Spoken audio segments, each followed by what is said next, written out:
particularly when countries who have no capacity to pay, no fiscal space, no balance sheet, cannot do so. And that is the big debate that now stands before us. Earlier this week, you may have heard me say that it is a major achievement that loss and damage has gotten finally on the agenda for conversation. Not that we've resolved it, not that we've settled the mechanism for it, but it is at least on the agenda. And I say so because it took Denmark in September, and subsequently Scotland, New Zealand, and Belgium in the last 2 weeks, however modest, establishing loss and damage funds to begin to say to the rest of the North Atlantic world that this is an issue, this is a conversation whose time has come. And I want to put it very simply to you. Trevor, if I lived next door to you, and every day I am dumping on your property,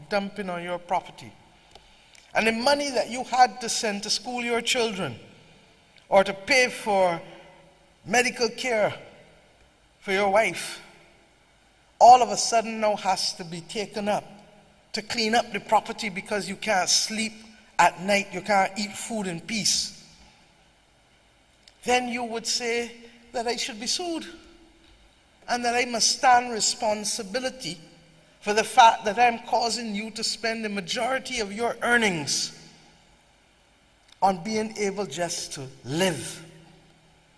Well, private law acknowledges it, and technically international public policy acknowledges polluter pays. But there is a fear of the developed world, the former industrial economies, I shouldn't say the former, the industrial economies, the former colonizing powers,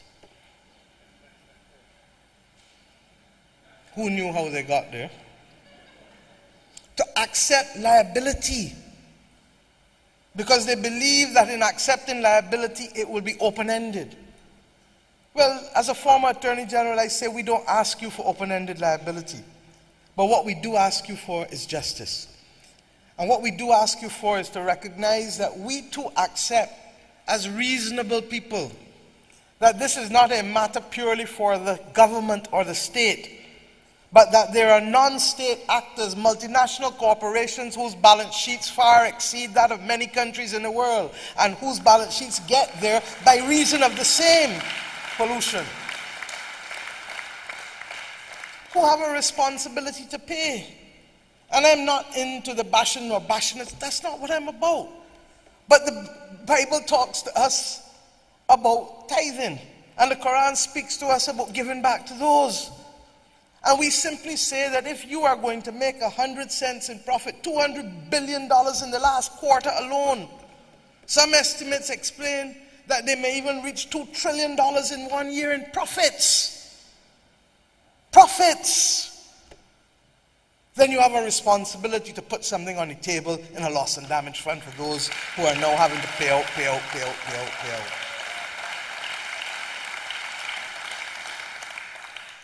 And the oil and gas companies are not there by themselves, because those who stand behind them will be the banking and the financial industry and financial sector, and the insurance companies, who equally profit in the same way. Now, I'm using this as an example, as I've said over and over, because the world is reaching a point where global public goods is going to become the most important conversation, even as we fight this climate crisis. That is what the polycrisis moment has taught us. The pandemic.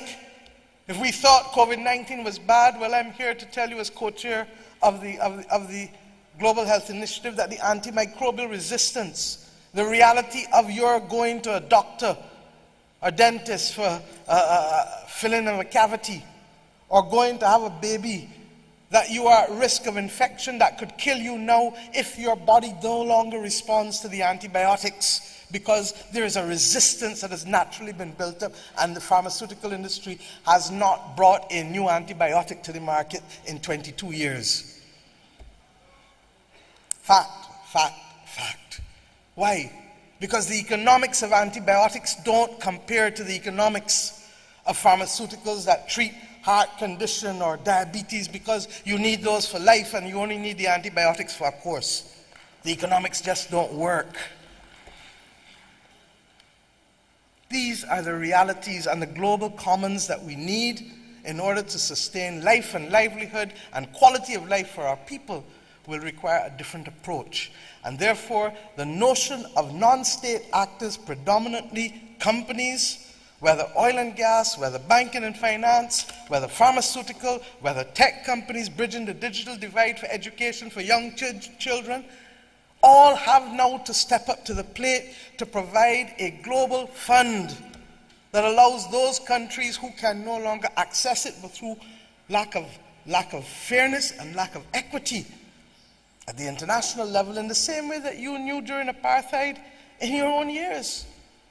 It is regrettably a deeply colonial, segmented system.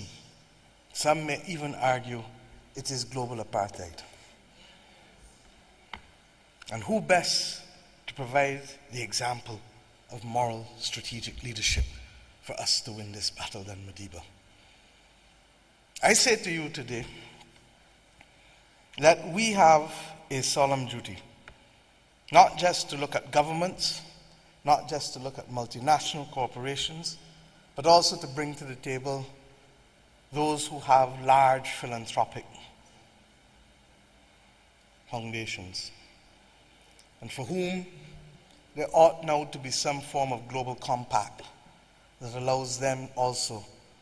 Many of them are doing it on their own, but perhaps we need more structure to ensure that there is a blended approach to the provision of a safe global commons for all of our people on this earth to function and to live in harmony.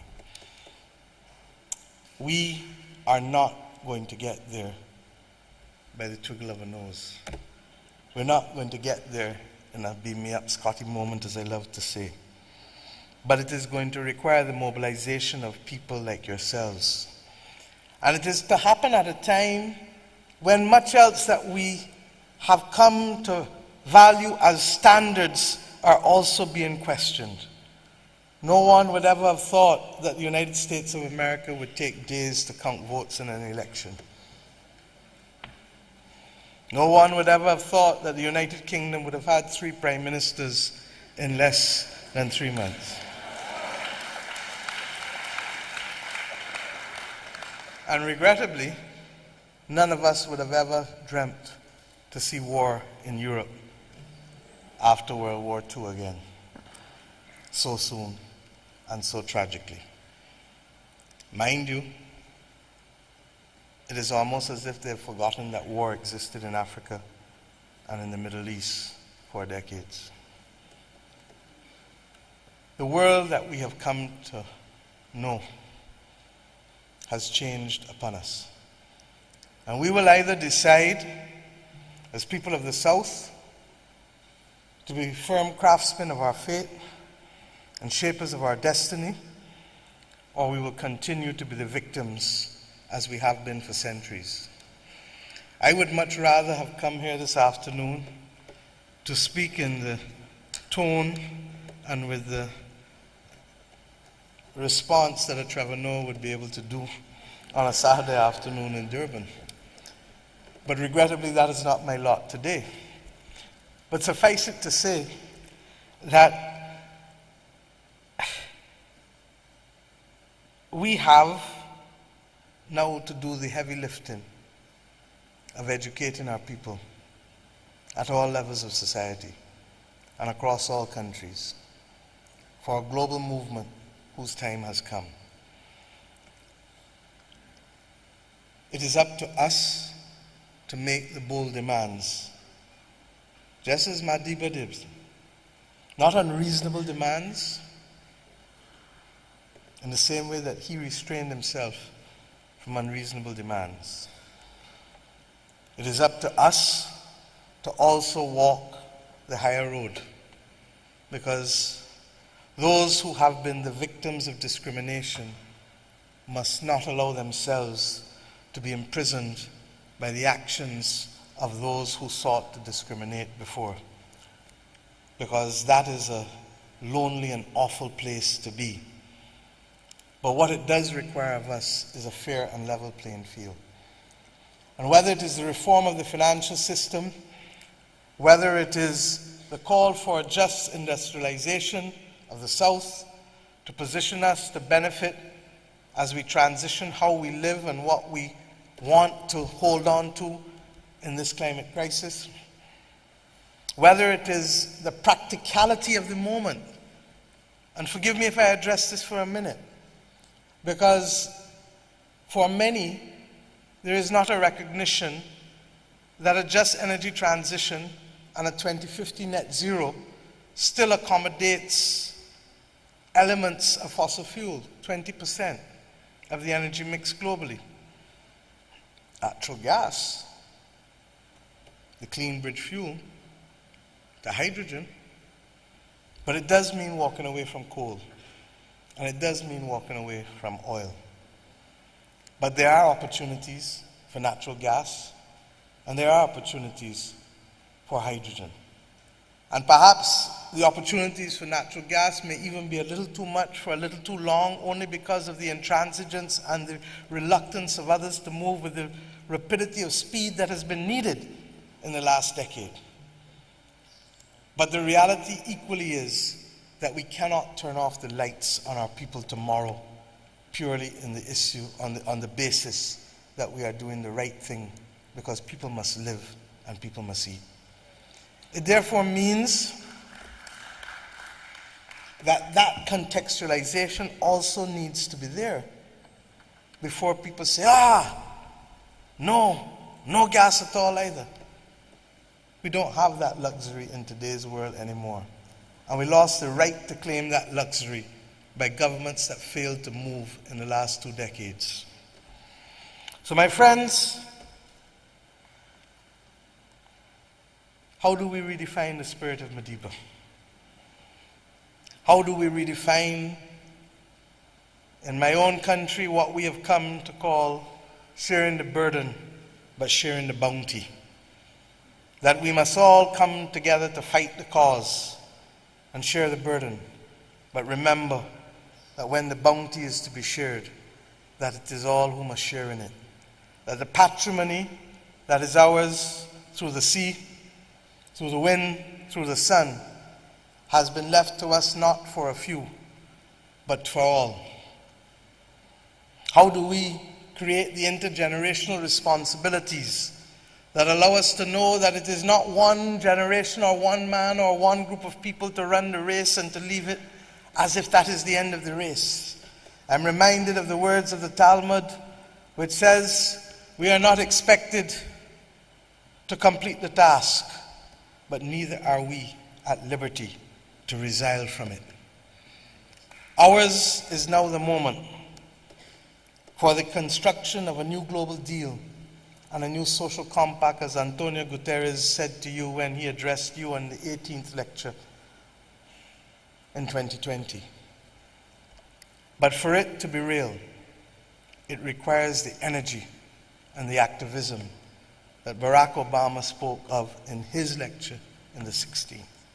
And for it to be real, it requires the example, not just of Madiba, but of the people of South Africa, who rose after decades of oppression and who understood that they were fighting for their culture, for their land, for their people, and who understood that if they allowed themselves to be dominated by a new and foreign culture, that what would be left of them would be so little, and that it might take centuries to recreate. Today, it is up to us to recognize simply that if we don't move now, that what will be left of our planet will be inhabitable not for us. The majority of us will make it. Regrettably, some will go. But it is your children and your children's children who will now have to find, in many places, new places to live. I hope and pray that we will take the example of Madiba and the people of South Africa in understanding what is required to win mighty battles that are necessary for good harmony with the planet and with people. And in spite of all of the odds showed to them, and all of the odds showed now to us, we can do it simply if we try. The words of Black Stalin, a Trinidadian Calypsonian. But ironically, I want to leave you with another phrase, because something tells me that the spirit of the world has been awakened and that everything will be all right. Thank you.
If I ask them to applaud again, they will repeat it.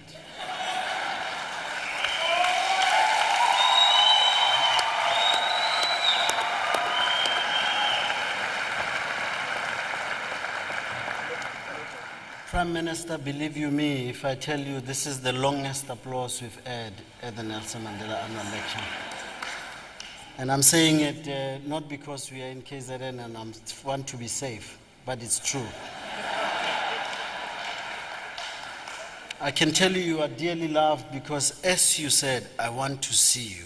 They said, oh wow, did you hear that? So that's how much you are loved. But I was looking at some of the comments that we got. Someone said, can't she be our president just for a month?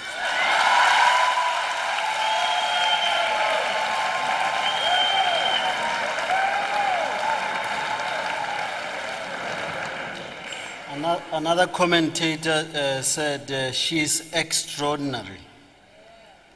Malibongwe. Malibongwe. Thank you so much, Prime Minister. Wherever Madiba is, wherever Fidel Castro is, wherever Bob Marley is, they are all looking at you and they are super proud.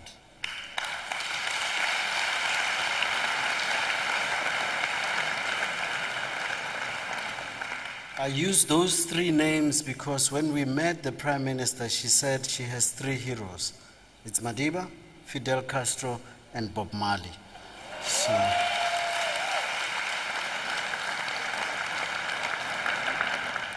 the baton will be handed over, Prime Minister, and I'm reminded of what Madiba said in 2008 when he said, the world remains beset by so much human suffering, poverty, and disease. It is in your hands to help build a different world. So the baton has been handed over and we heard you. Thank you very much, Prime Minister.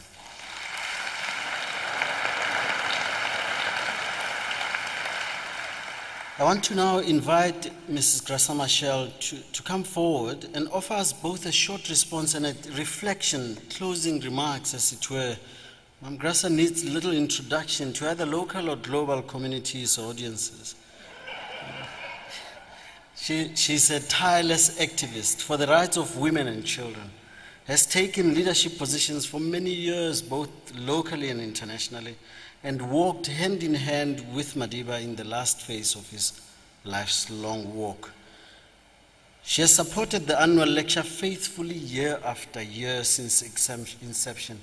And whenever I say to her, "Thank you, Mom," she says, "That's my obligation, Mom."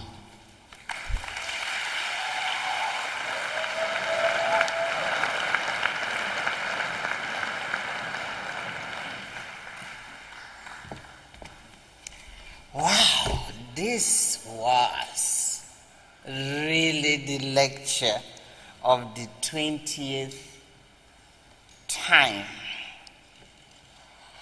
Mia, welcome home.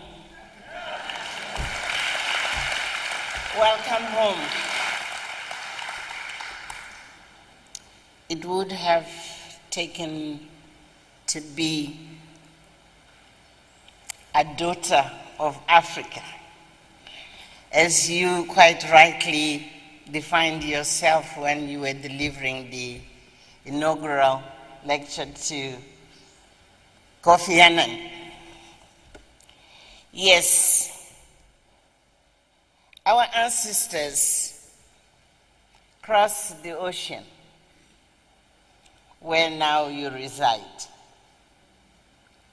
You came home at the right time. Absolutely the right time.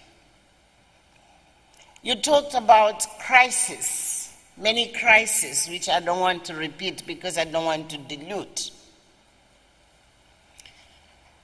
There's one crisis which you didn't mention out of humility.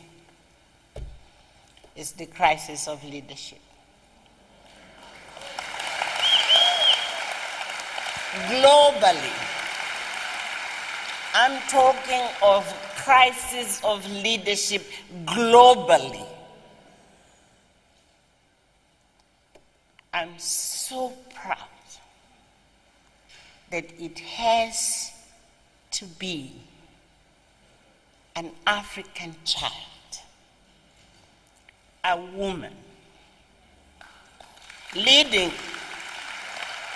what you would say is a small country, as if countries are measured according to the numbers of people or according to the dimension of its territory.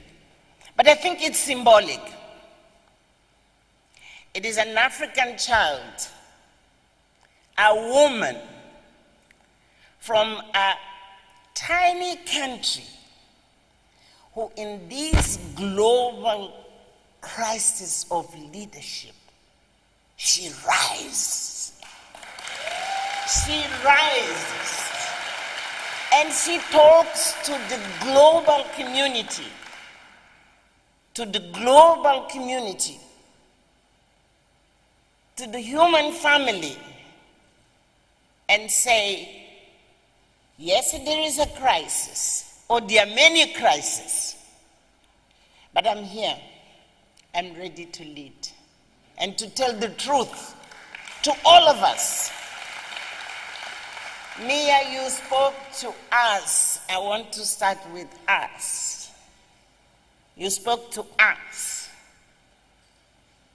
and you reignite our agency, our responsibility for our own future. It's not anyone else who's going to build it for us. And you reminded us that yes, as it sounded impossible to dismantle apartheid, it is these people and it is these Africans, it is the global South, then it's the global family which were able to do it. Now you are telling us, yes, we have a leader. If many of us had a doubt, we have a leader. She is our own, but she is global. So, we want to thank you because you remind us of our own strengths. But we want to thank you and to tell you that from here, yes, take the bold leadership, the courage, the deep sense of justice, the ability to make complex issues, but to make them very palpable to ordinary citizens, as we were able to listen this afternoon. Take this leadership. You were talking about the baton to us, but you came to take the baton from Ngube, from Madiba. Yes, you'll be much more emboldened to know you carry them with you as you have to lead the global South first, to be able to claim its space, its rights, but also to claim that it takes us to liberate even those who are our oppressors. So, it is symbolic that you would have to come here, educate us. But it's symbolic that you came to take even more strength, and I can't even talk about your brilliance of your mind, but to be emboldened to say these struggles of this 21st century has the Madibas, but the Madibas are in the face of a woman and in the voice of a woman. Yes, I'm speaking also to many girls sitting here in front of us. This sister of yours is telling that, yes, part of the leadership which is lacking, it is a female leadership. Female leadership. And take it from me as your mother. Yes, the liberation struggle has the symbols, the bigger symbols which come now are made. And this one, this second liberation in which we go to, we need much more female faces and voices. Stand up, be counted. Why? Because it takes the combination of the mind and the heart to articulate difficult issues, but then to make it sound so clear to everyone. We need many more Mias. And you have to stand and be counted. I want to sit down because my point was not to make comments to the brilliant, brilliant lecture you have given. I decided I want to really pay tribute to you as an African and to Africans. I said I needed to emphasize that no one is small, is too small to lead. And to say in that leadership, you need to count in every single one of us as we did it in the past, and then to articulate, to make such movement that everyone will have to be shaken and everyone will have to transform. Everyone has to accept, yes, there is a possibility. And that possibility, she articulated very, very clearly. So, hello, South Africa. Hello, Africa. Hello, Global South. It's time for Global South to lead. Hello, the Northern South. It's time to listen. And hello, human family. We only have one planet. We don't have two. And we have the ability to save it. And we were told how we can do it. Yes. Thank you, I usually say, thank you, my baby girl. Thank you, my baby girl. You make us so proud. But be sure, you have many of us as your soldiers. We'll be behind you. We'll learn the lessons. We'll articulate it as you do, as at our level, of course. But yes, we took the message, we listened. Yes, we will be at your side or even behind you, because this is exactly the second generation of liberation we are going to. The decolonization she talked about. This new and one liberation which needs now every one of us to take responsibility and to accept another saying of Madiba. It sounds impossible. Thank you.